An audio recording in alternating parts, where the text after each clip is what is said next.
Mayor Vico Soto pinuri ang kapulisan sa Pasig.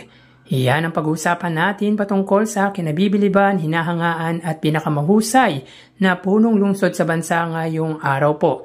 Pero bago natin umpisan yan ay humihiling ako na pakisubscribe ang aking YouTube channel.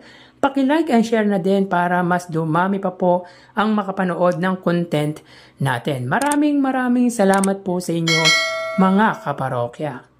So yun nga mga kaparokya, alam naman po natin na sobrang halaga ng mga kapulisan sa bansa dahil ito ang nagproprotekta sa atin. Sila yung nandyan para masecure ang citizen ng bansa. Kaya kapag ang mga ito ay nai-involve sa hindi magaganda ay sobrang disappointed ng mga tao. At syempre, bumababa ang tiwala ng tao sa mga kapulisan. Madalas din, napakatagal ng responde ng mga ito. Pero iba sa Pasig mga kaparokya dahil within 5 minutes ay kayang respondihan ng kapulisan nito ang mga concern ng nasabing lungsod. So panoorin natin ang video patungkol po dito. Bilang bahagi ng pinaigting na kampanya ng PNP para sa mas mabilis na serbisyo at mas mataas na antas ng seguridad sa komunidad, isinagawa ngayong umaga ng Eastern Police District at Pasig City Police Station ang isang simulation exercise bilang bahagi ng bagong programa. Sa drill, ipinakita ng kapulisan na posible ang mabilis na pagresponde. 1 minuto ang pinakamabilis habang 4 na minuto naman ang pinakamatagal.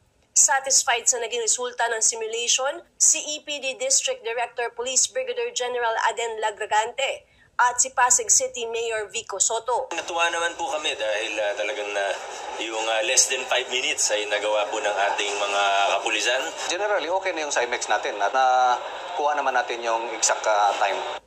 Sa kasalukuyan, nasa 3,000 ang kabuuang bilang ng pulis sa ilalim ng EPD na itinuturing ng District Director na sapat upang maipatupad ang programa.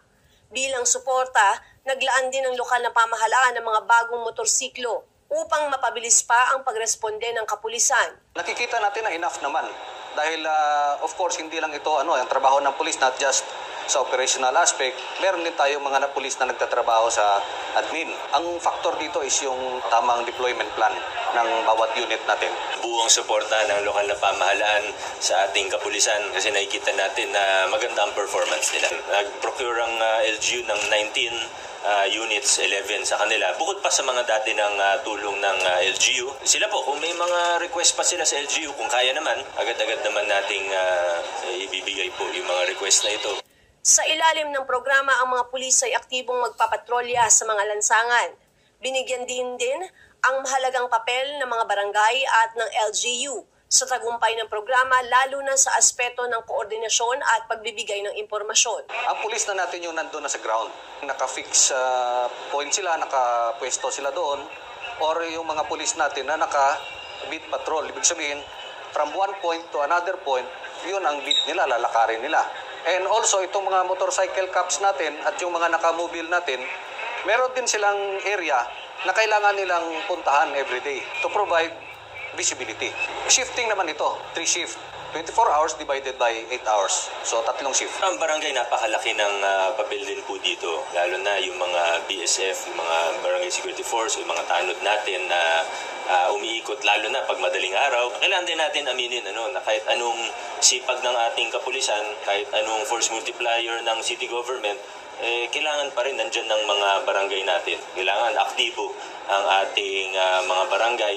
Tapos pagka kailangan nila ng tulong, may problema talaga, tatawag lang po sa ating kapulisan and less than 5 minutes nandun na po ang ating kapulisan.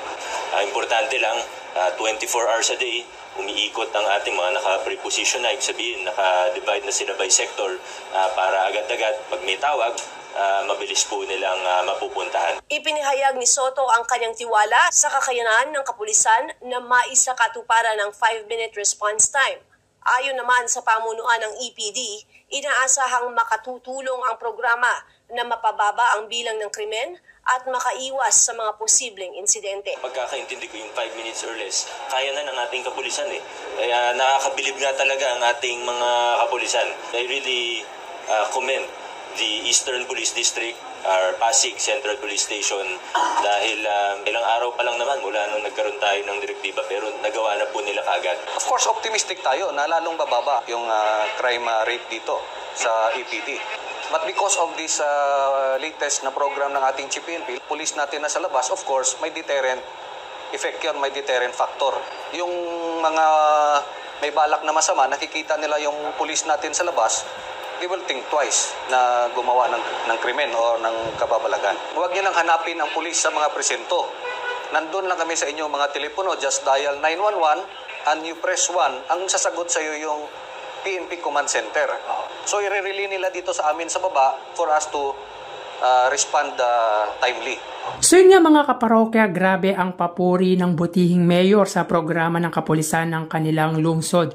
To support this, the city government provides more motorcycle. Kung hindi ako nagkakamali ay 11 motor ang ibinigay ng lungsod sa kapulisan para mas mapabilis pa ang serbisyo ng mga ito. Iba talaga kapag may sistema, talagang pinagplanuhan. Talagang pinagtutuunan ng pansin ng butihing mayor ang lahat basta sa loob ng kanyang nasasakupan. Siyempre, nakikipag-participate at coordinate ito sa mga police officer para mapaigting ang seguridad ng lungsod. Hindi kailangan magpakitang matapang basta ang chief of police ng lungsod ay karespe-respeto at maaasahan. Wala na pong problema dyan si Mayor Vico Soto. So sa mga Pasigueño, just dial lang po 911 at within 5 minutes ay makakarating na ito agad-agad. Iba din talaga ang suporta ng butihing mayor sa kanilang kapulisan. Sana kung sa buong bansa ganito kabilis magresponde ang kapulisan at